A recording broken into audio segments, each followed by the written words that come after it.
There exists a type that when they cancel plans feel something that isn't disappointment at all. It's closer to relief, a quiet exhale, like they just narrowly avoided something harmful.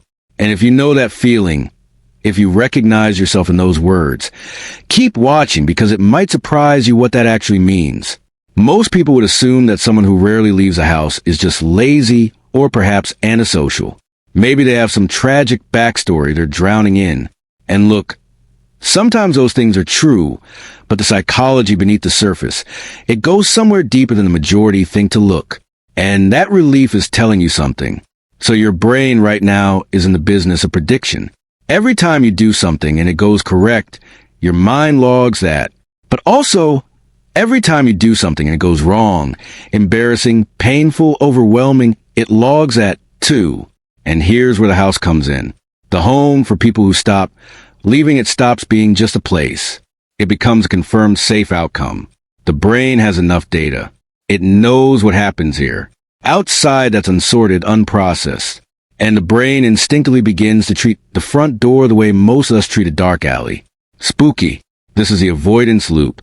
And behavioral psychologists have understood it for decades. Every time you avoid something anxiety-provoking and anxiety drops, your nervous system does something almost cruel. It rewards you for avoiding it. The relief you feel becomes a reinforcement. So essentially, you're being trained to stay inside. The more effectively avoidance removes discomfort, the more compulsively you'll repeat it. The temporary relief teaches the brain that the threat was real, even if it wasn't.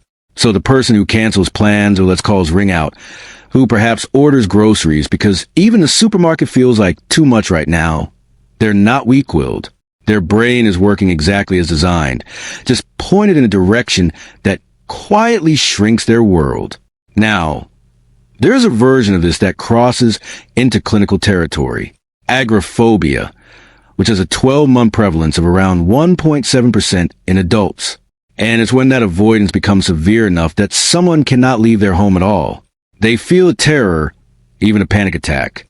And that's quite debilitating. However, it's genuinely different from being a homebody who just prefers their couch. The distinction matters quite a bit here. But what's fascinating is how many people exist in the middle.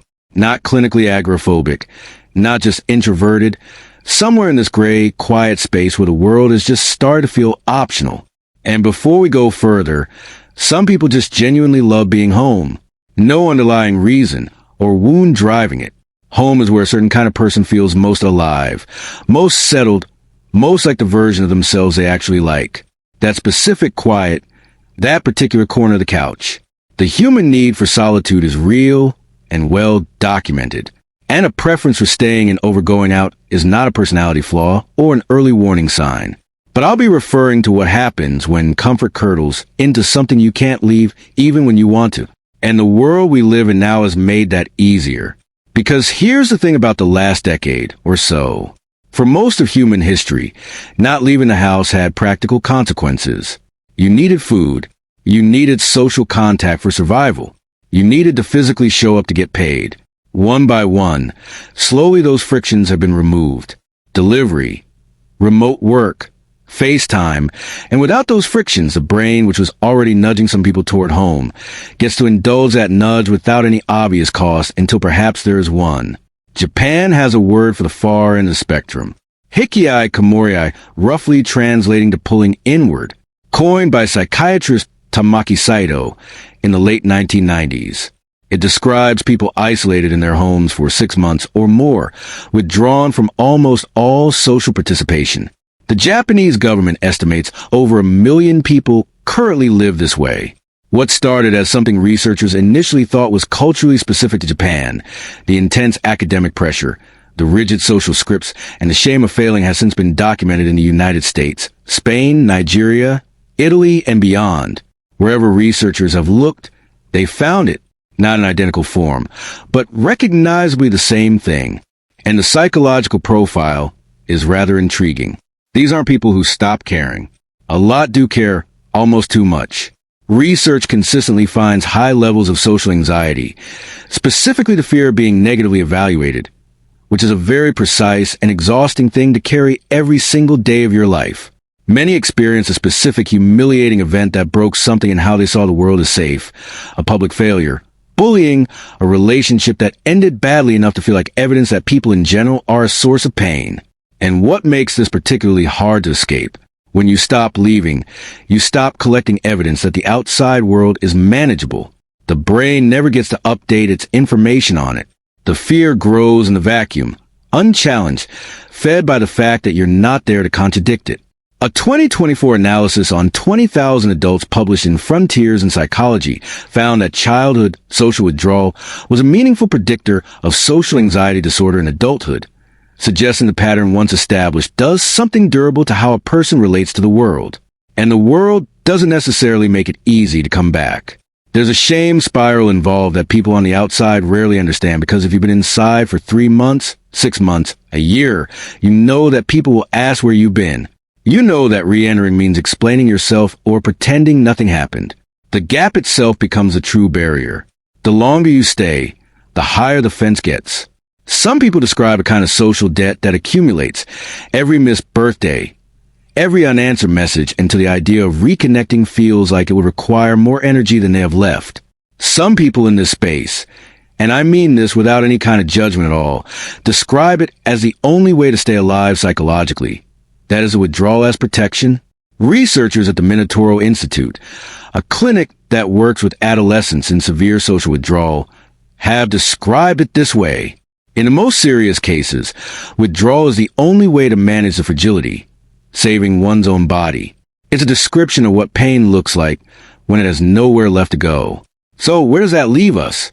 If this is something you recognize, not necessarily in its most severe form, but in that smaller, quieter version, the thing to understand is that your avoidance is making you feel better in the short term and worse in the long term. Though it's not a moral failing. That's just a mechanism, and it can be interrupted. The most evidence-based path through it is gradual exposure, not forcing yourself out of the house in one dramatic act of willpower, but slow incremental contact with the things your nervous system has flagged as uncomfortable. Small enough that the brain can process a new outcome, different enough that it can revise its prediction. The front door doesn't have to be conquered. The true goal is for it to become unremarkable. And if you don't recognize this in yourself, if you're watching because someone you love is disappearing from the world, the most important thing to understand is that impatience probably won't work.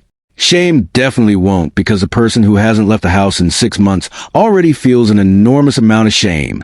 Adding yours to it just makes the home feel safer by comparison. What actually helps is the opposite of pressure. It's connection.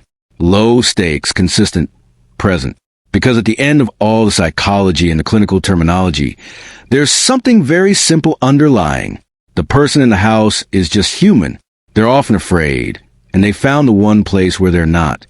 The question is whether that place stays a refuge or whether it becomes a cage. One last thing, and only if something's felt a little too familiar. Understanding this pattern is one thing. Interrupting it is something else entirely.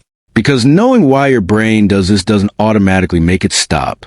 And the hardest part for most people is knowing what to actually do next.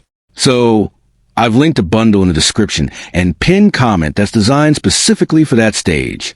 It's a set of simple structured guides that help you break out of patterns like this, especially if your default is to avoid, overthink, or stay in your comfort zone longer than you want to. Nothing extreme, no change your life overnight type stuff. Just small, repeatable steps that help your brain start collecting different evidence again. If this video resonated, I'm sure it will too. Please subscribe and press the bell icon.